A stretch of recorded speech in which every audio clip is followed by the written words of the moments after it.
Today's lecturer is Reverend Kathy Quick. She is an interfaith minister from New York. She has been a part of this church for quite a while now, and a very firm part of the church, helped her every way. And last time she played, I can't ever remember the name, it was harmonium. She does a wonderful job with the harmonium here, doing chants. And I will let you go ahead and I'll let her describe to you her disciplines, because I messed them up last time, so I'll let you explain to her, what her disciplines are, what her faith is, and where she comes from. Reverend Kathy.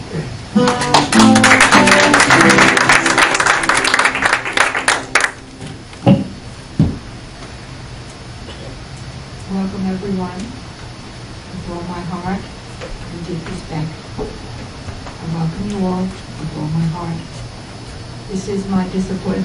This is my practice, as I was taught by my teacher, Swami Muktananda. To be able to see the same self or the same soul shining out through everyone's beautiful face is being in the company of the Lord every single moment of every single day. It is a practice, and at the same time, it is the goal of spiritual life. This morning, I'm going to speak on what is the difference between the individual soul and the supreme soul, as taught and understood through Vedanta philosophy, which is thousands and thousands of years old. So the question is there a difference between the individual soul and the supreme soul? The answer that Vedanta gives is no. There is absolutely no difference. The only difference is our understanding or lack of understanding. The difference is that supreme consciousness knows itself and knows that it exists everywhere without limit. The individual soul believes it is limited to this body, which is sort of silly when I think about it. I do laugh. And we believe that our individual soul or self exists from our toes to the top of our head, and basically that's it. But when complete understanding, which is the goal of sadhana, it's the goal of meditation, when complete understanding dawns, much like the sun that rises every morning, as the sun rises at dawn, darkness vanishes. It's not a separate act. It automatically occurs.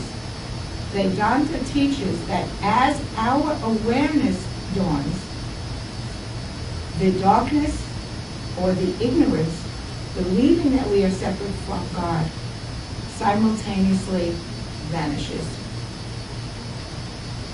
There's a story to illustrate this point.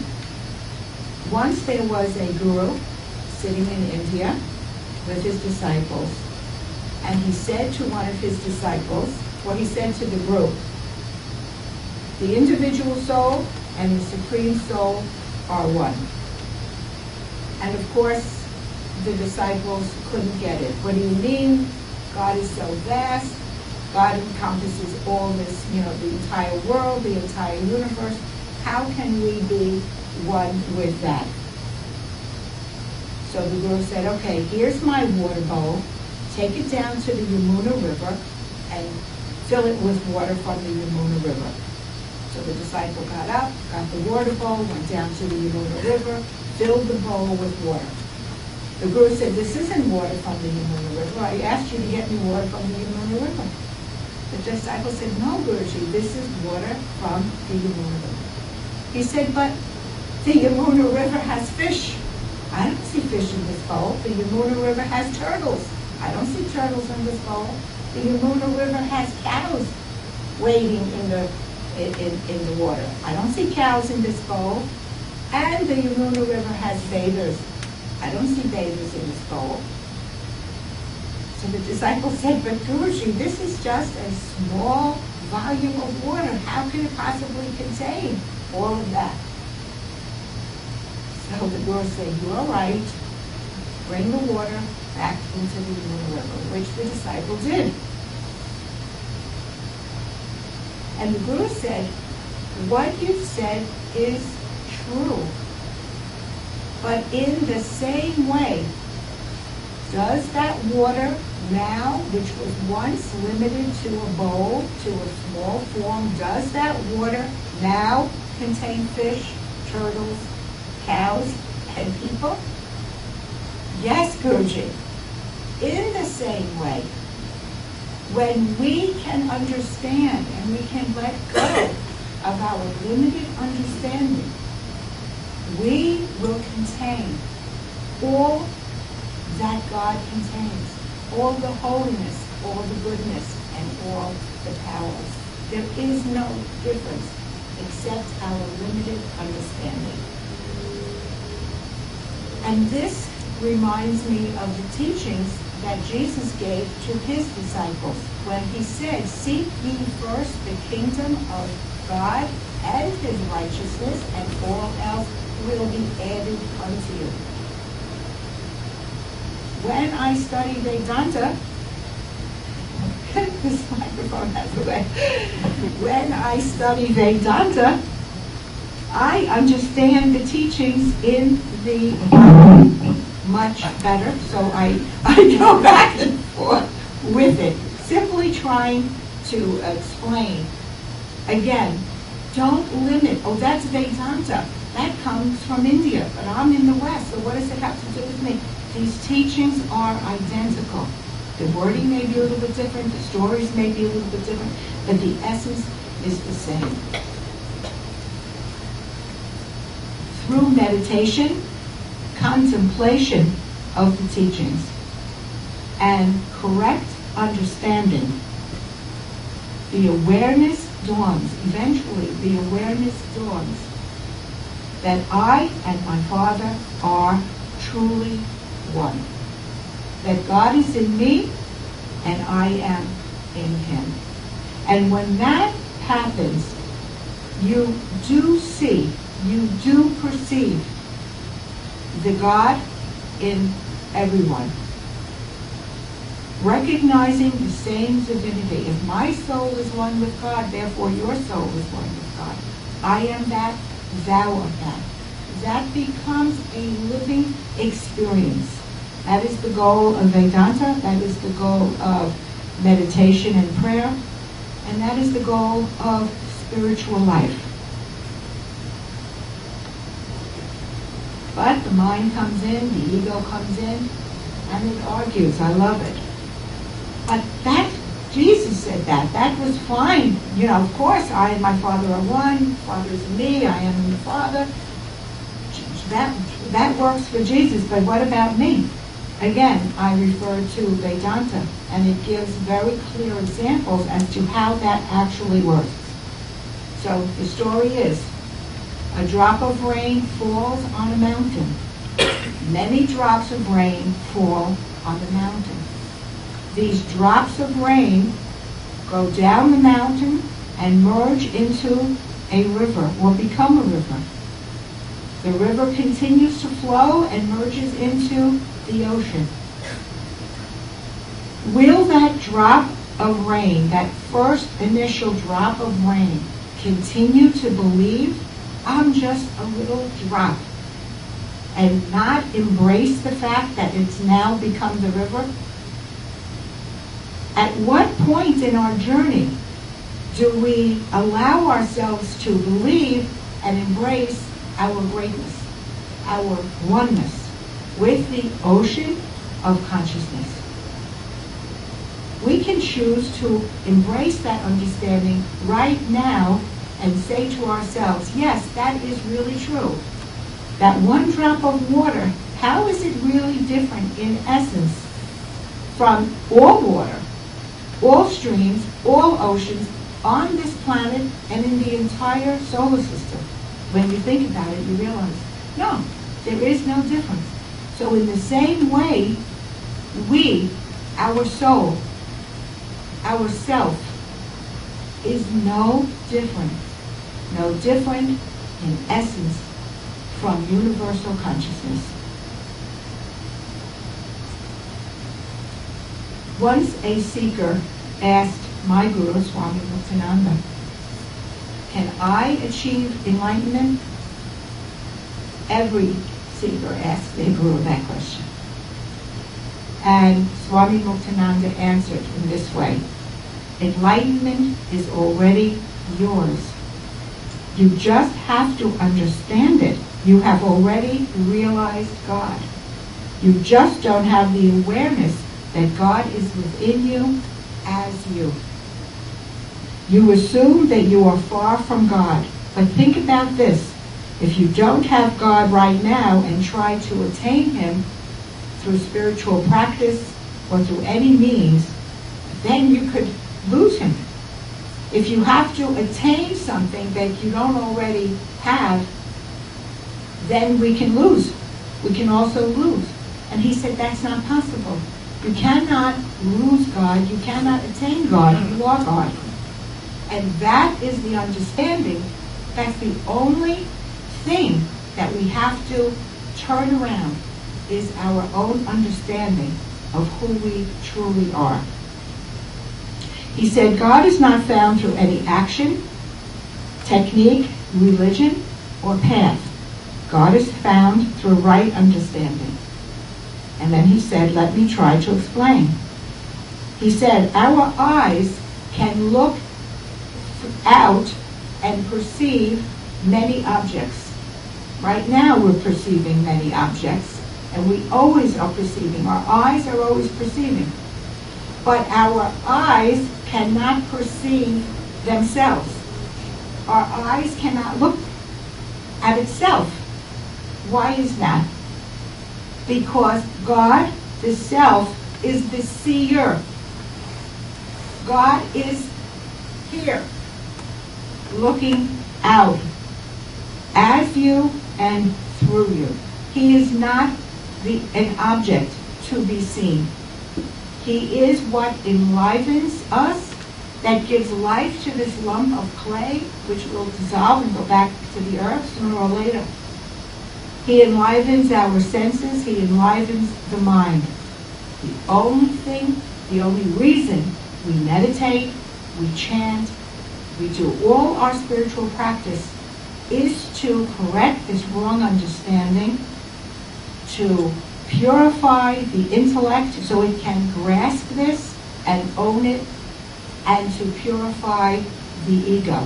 Once this, what we call in yoga, purification, we never talk about sin in yoga, it's purification. There is no one that's a sinner in our eyes. Everyone is a divine being. They don't know it. It's not a sin, it's just wrong understanding. Once through the practice of meditation, prayer, chanting, karma yoga, whatever, the intellect, the mind becomes purified. And then the God that exists within us can shine through. Another example that's given is a mirror is always shining. A mirror is always reflecting.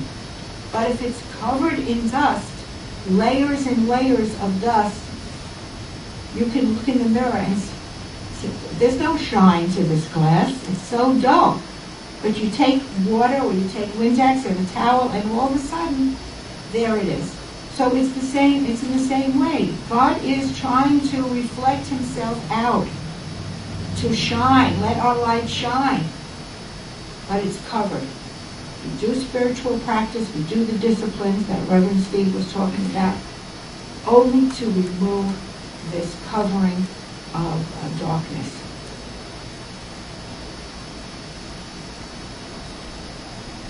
So,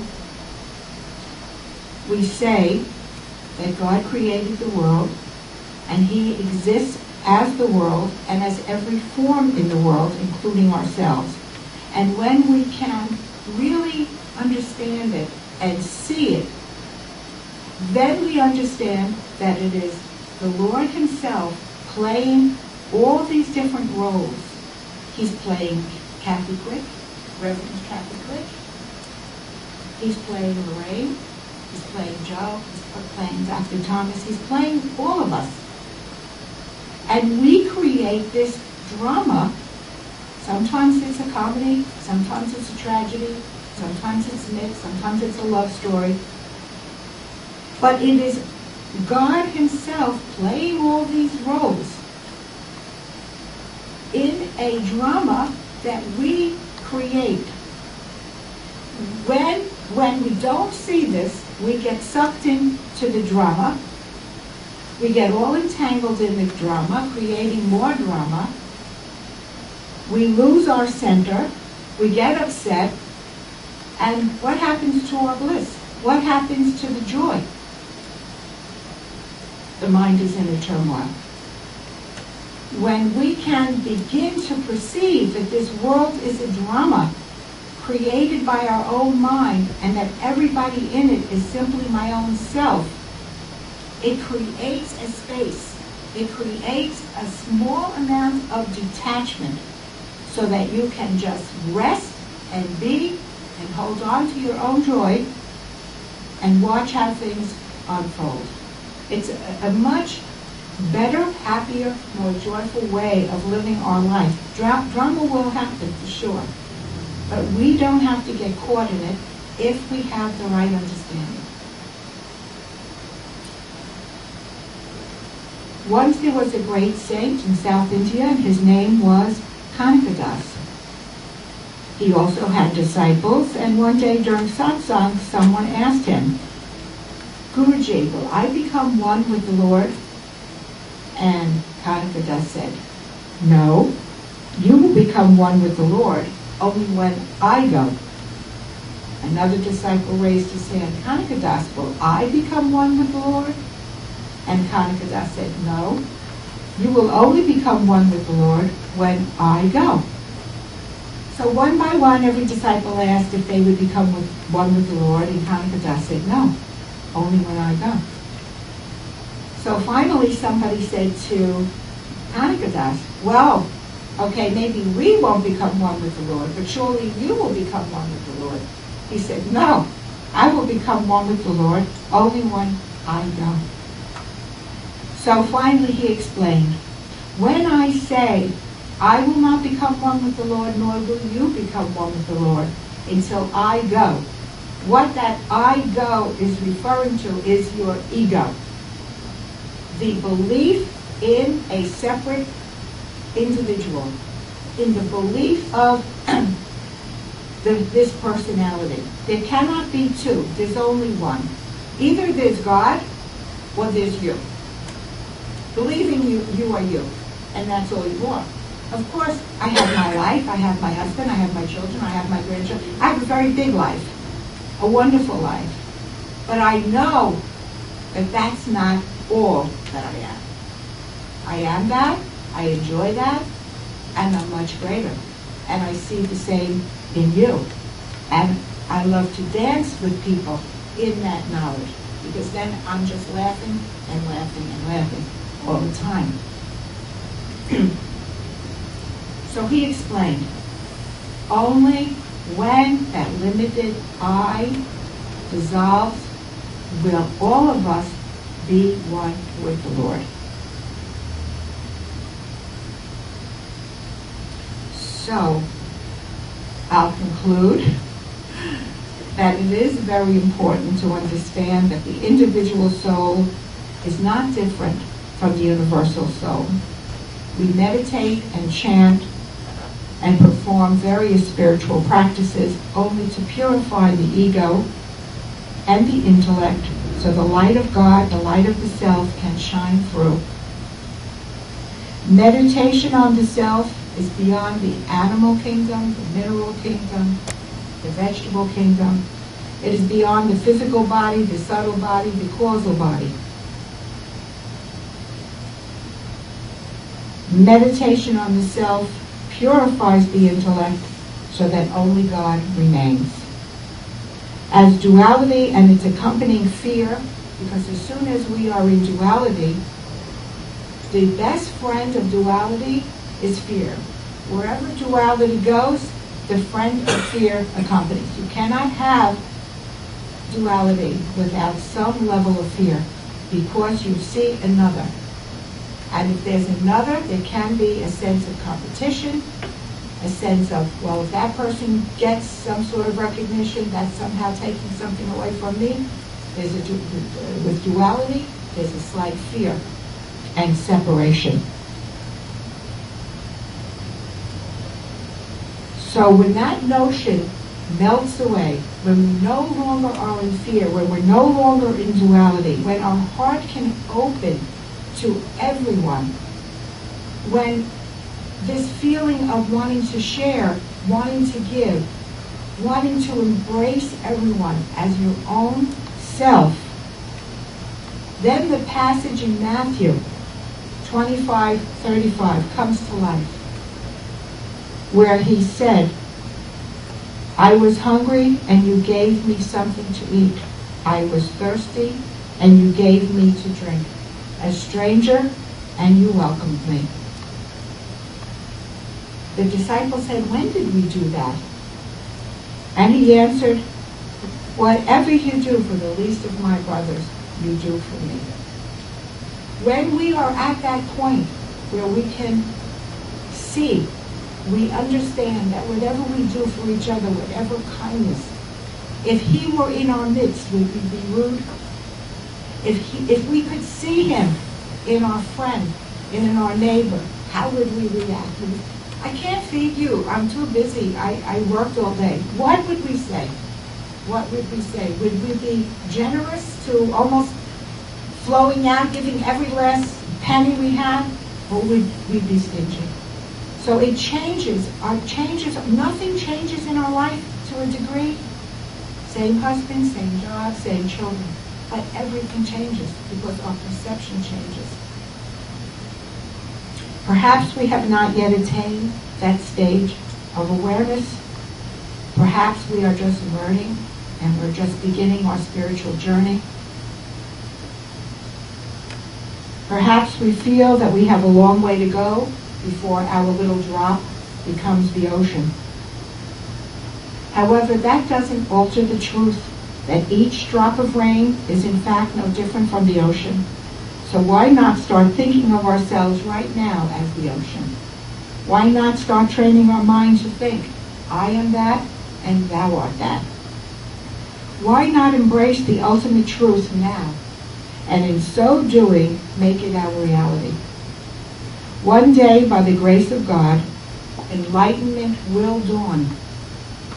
And in that dawning, we will realize, I am the ocean of consciousness. I have always been the ocean of consciousness, and I will always be one with the ocean of consciousness. My separateness was an illusion, fueled by the mind and the senses. I was blind, but now I see. Amazing grace, how sweet the sound that saved a soul like me. I once was lost, but now am found, was blind, but now I see.